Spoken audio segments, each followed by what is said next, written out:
All right, what is going on, everyone, and welcome back to another window shopping episode for November 2025. Hope you guys are doing well. It's been an interesting month in the Black Desert scene because patches are, we're all just waiting for the Calpheon ball next month to see what the big highlights are. But anyway, with that said, if you're new to your channel, have never seen what this series is, basically we cover notable items on the central market, at least on the NA server, but if you're in any other region, it's always good to see what the prices are and you can compare everything else. So as you all know, Black Desert is an event-driven economy, so like if we have a drop rate event, accessory prices go down, and if you have a life skill event, those things go up or down, and so on. But whether you're a beginner or not, hopefully this helps you and, plan your progression. Also talk about some items I think that might be worth buying or selling and or enhancing for profit. Those are always fun. But, as usual, let's quickly go through the Blackstars because I think some of the Blackstars are actually going up. Main hands are generally never worth enhancing for profit simply because they are at the lowest price. So anyway, let's just take a look at it. The only ones that matter are Tet and Pen. Price has gone up and then is slowly going down, a little under 12 billion, realistically probably around 11. So if you're trying to buy one, just put an order at minimum. I guarantee you it'll fill in less than 24 hours. And Pen is 68, 67. Very cool. Let's take that as a benchmark. Awakening doesn't really matter at all within the same price range. So yeah, let's just look at it. A little bit higher. It's kind of the same bottom, but usually people sell or people buy Awakening weapons a little bit higher simply because the material cost is, one extra item, which doesn't really mean anything. But, if you play Awakening, you need it. So probably the same, realistically. Sub weapons, if I had to guess, these are probably going to be the highest simply because Sovereign Offhand is still the newest of the three. And let's see. Well, so the minimum for the other two was 68 billion. This one is 70 billion. It is higher, not that much higher, but either way, just be careful of which one you're trying to sell because there are a lot more sold because the cap is a little bit higher. But realistically, if you're trying to sell it, probably at Tet is the way to go. Otherwise, if you're slamming for Pen, realistically, you're building fail stacks. And if you guys want to see how I've been doing this month,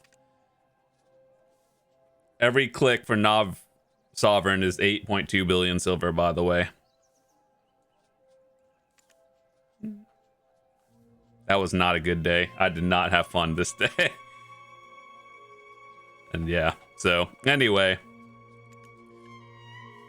Sub weapons probably going to be the one to enhance a profit. Is it that much more profit? Not really, a couple billion, which basically gets eaten by tax. But if you're going to enhance it for profit, that one is the way to go. So for all of you, I'd recommend enhancing for Tet. And if you're going for Pen, just know you're building fail stacks. This is me going for Nav Sovereign. I think I'm going to save that one for deck and then start over at a 320. So it's not great at the end game. All right. So next one we're going to be talking about is armors. So just very briefly, armors are kind of different in price nowadays simply because they gave a guaranteed try from the Fugar thing, which is basically getting a deck to Vala armor and exchanging it. So prices are significantly cheaper, and I'm just going to talk about all the Fallen God armors in terms of if you're going to enhance it, I'll tell you what stacks I used.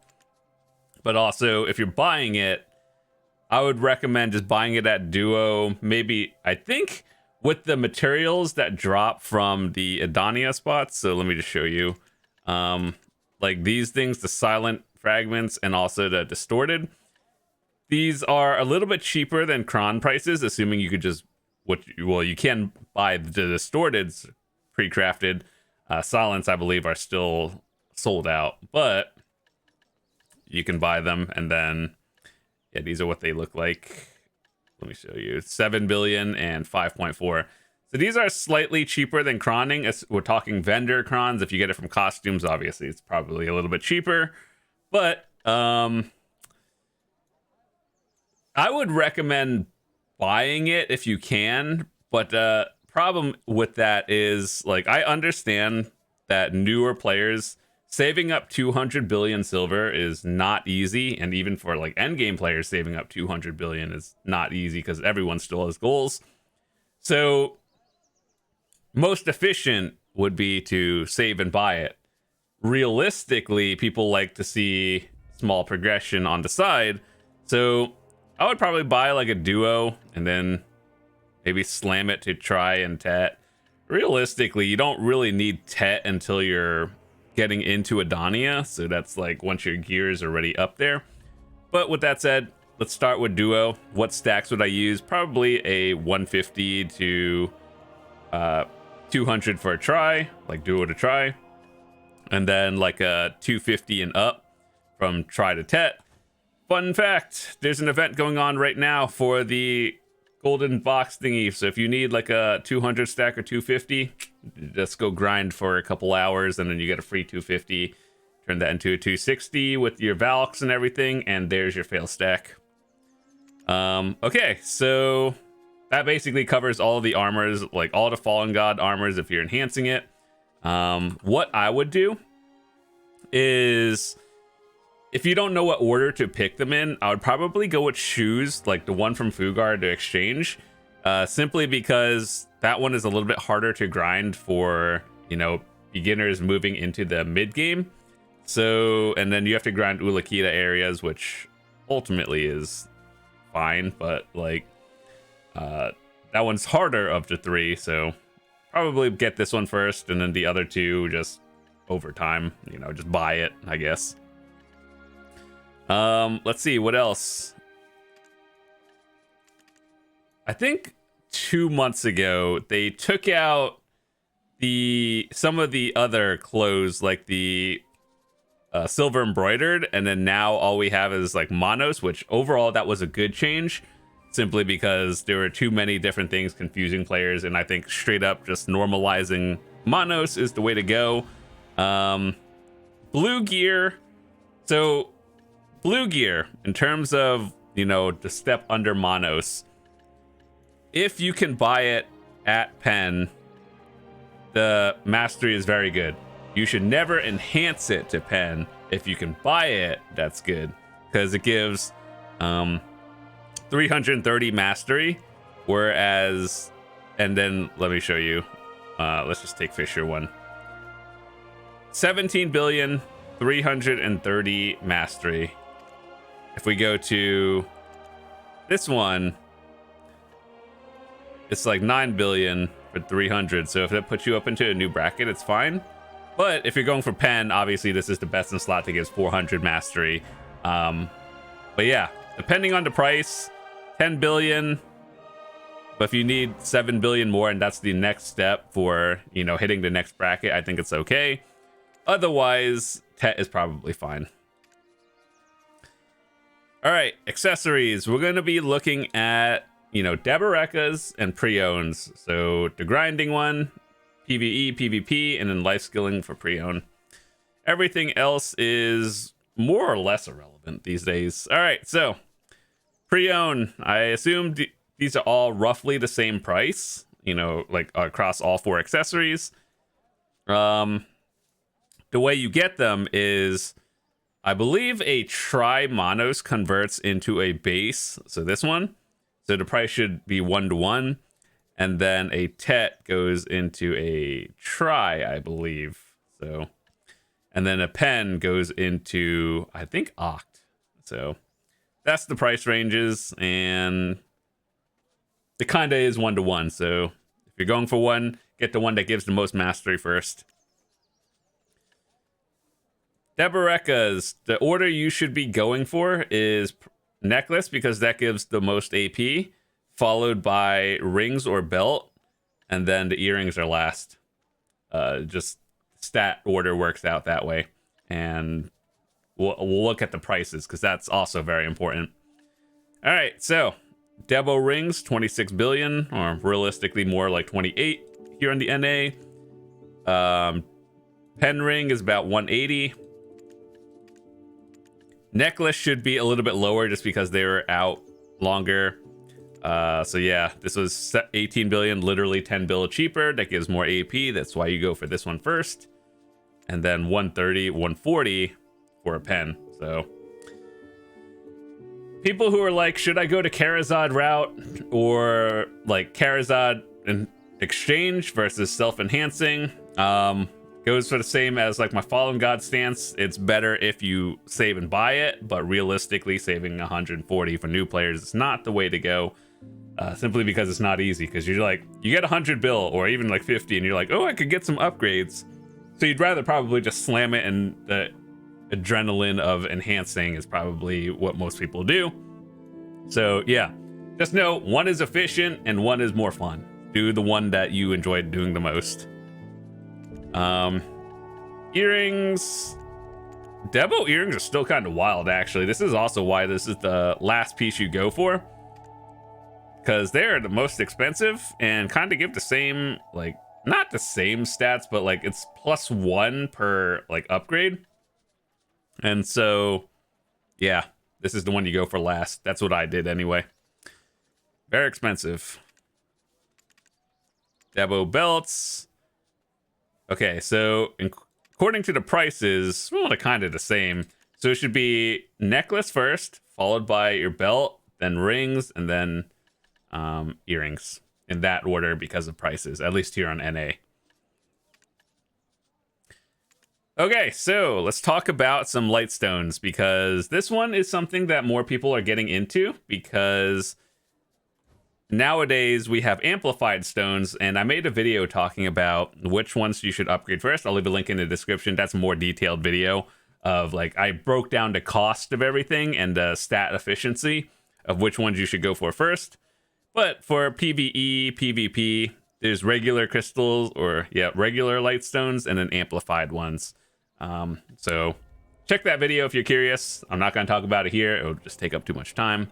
But I broke down the stat order, like which ones give the highest benefits and which one you should do.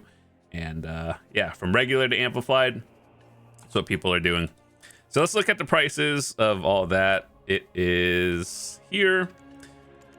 Twisted is still very expensive. You can buy one of these nowadays, which is good. I would recommend, if you cannot grind Edania and you're like not capped yet, or you're just trying to get into, you know, Nymphomare or Ethereon, these are pretty good, actually. I still use them for Zephyros.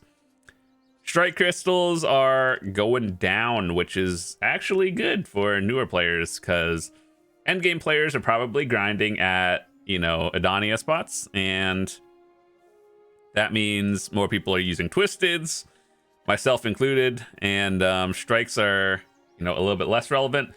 Strikes are still very good, by the way. They're just not, you know, as good. So let me show you, give you a real example. If you use target openings or vicious shadows, which you should be using for one, like most people should be using one of them, if not both of them, you still do use one strike crystal in target openings, and one strike for vicious shadows, and you also use 2 of them for all out attack if you're still at that point. But if you're using 4 twisteds for Edania, obviously you don't need them, but it depends where you're at. Target openings and vicious shadows, most people, you should have all of them, even if you're at the end game, because if you're overcapped, you use one of these 2, depending on the grind spot. So yeah, there's that. Yeah, aside from that, you know, just get what you need, but these are realistically the important ones: strike and twisted for mid to end game players. And then if you're a PvPer, you're probably going to be looking into, what is it? I have it actually. Okay. If you're a DR player, you probably want Iron Walls. If you're evasion, you probably want waves with the new Dekia artifact. and I actually feel a difference with straight up 38 extra DR as a Dark Knight, you know, glass cannon class. I feel the difference with this one. Evasion, admittedly, I don't use as much simply because I don't play evasion classes, but you know, it's nice to have in case I do. Or if Savior for some reason becomes an evasion class, well, we have it. Life skills do not have amplified yet. I have a feeling they might talk about that at the Calpheon ball at some point. Getting the artifacts over here, actually not that bad nowadays. If you need it, just put an order on. It'll probably fill within, maybe not a day, but evasion ones will probably fill within a day. DR ones, give it like a week, and then you'll be fine. All right, so life skill and enhancing materials, things go up and down. Origin of Dark Hungers has always been going up, so it kind of fluctuates throughout the week. Every Sunday or Saturday, when everyone gets the boss rewards, these go up because people are enhancing. Then throughout the week, they go down again, and then they go up at the end of the week. So the reason why is because everyone needs Edania armor and fail stacks, myself included. You know, I failed 2 weeks in a row of all of my clicks, and it did not feel good. So Origins will be, if I had to put a guess on it, most endgame players are at Tet and Pen, you know, full Edania armor. And then you kind of, it slows down after this point, because for me, going from Tet to Pen is a 20% on a 315, and you get 4 clicks a week. So realistically, it's maybe like 1 every week or 2 weeks. So after that, it just significantly drops. So I would say in probably about 1 month, these are probably going to go down in price to probably, you know, like from what they are to like maybe minimum again.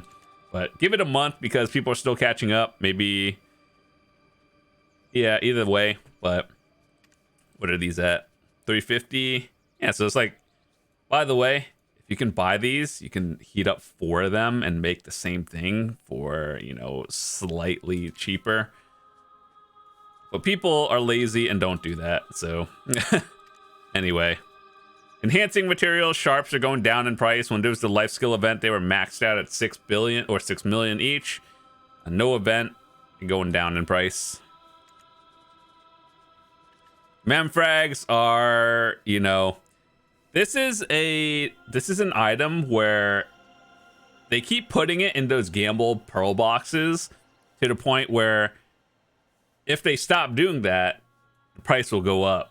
But until they stop doing that, the price is not going up, and it's like gonna stabilize.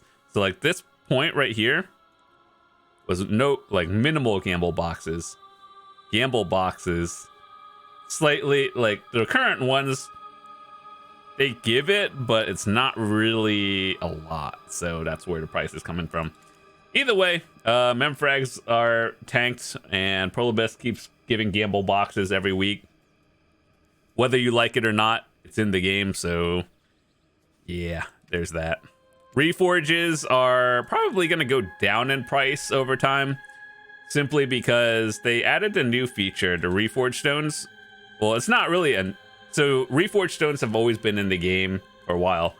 They added presets now, so like once you get it, you don't have to swap between, like you don't take them out and then just melt it anymore. Like they don't get deleted. You can just switch between presets for like whatever and then use them infinitely. Unfortunately, that means in about a month or two, once everyone gets them, these are literally all going to go to minimum price. So if you get them now, great. And if not, yeah, they're going to be minimum price in the next year. So unfortunate. Maybe they'll do something in the future, like, you know, amplified Reforge Stones that give more, and then it'll like combine the two to take a lot of them out of the market. But that's kind of a band-aid fix. It's not a permanent fix. I don't know what they would do, because eventually these are going to be a useless item. Give it a year, people are going to have everything. So if you're not at that point in the game yet, great, you'll get it cheaper. All right, life skill tools. I talked about this a while ago. If you're getting into life skilling, there's 6 tools. If you're going for profit, probably fluid collecting and maybe pickaxe mining, maybe butchering, probably the profitable ones. If you're going for XP, Manos hoe, herb gathering, tanning knife are always good. And then lumbering is really just to make the things you want, not particularly selling it. So this one takes us like 3 steps to get the profit. Everything else is like 2 steps. So either way, pick the one you want. I have a gathering guide video that breaks it down, and hopefully that helps you. Alchemy Stone. We are going to get an Alchemy Stone rework according to Pearl Abyss in sometime like December, hopefully. And who knows how that's going to shake it up. Basically, there's going to be a new enhancing system for Alchemy Stones in general. So people who want to get Splendid and Shining, that's how you're going to get it through the new rework. So they're going to change the rates, make Alchemy Stones Cronstoneable, and, you know, probably a different method to actually get them. It was supposed to come out in like August, by the way. Then they delayed it. It's now coming out, or we're going to get more news in December. Why it's so hard to implement that, I have no idea. But until then, all of us are stuck with Vel's Heart or, you know, something else.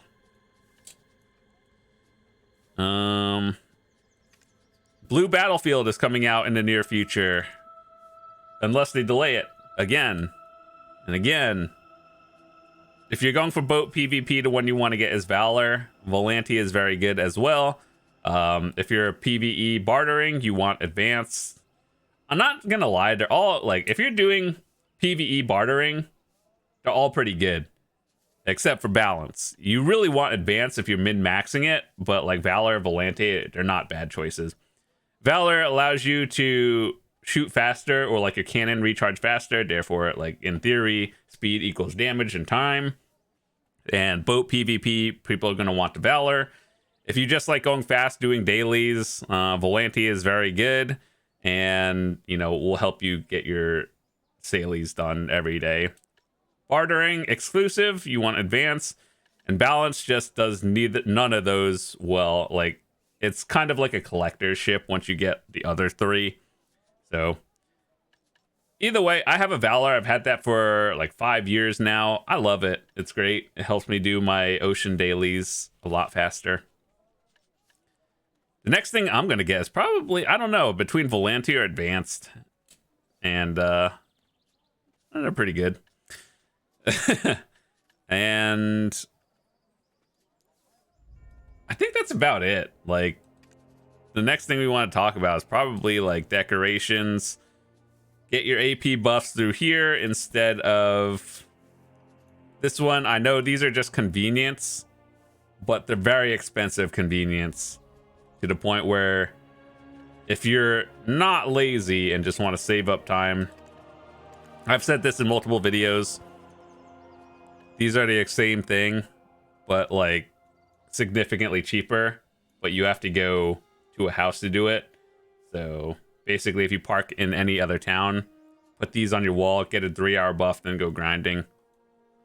It's a little bit cheaper, but people will always buy this. It is what it is. And it's just really a convenience item. Anyway, that's about it. All I wanted to talk about today. Hope you guys enjoyed the window shopping episode for this month. And if you have any questions, feel free to drop in the comments, join the Discord and all that good stuff. And I'm happy to point you all in the right direction. And I will see you guys later. Peace.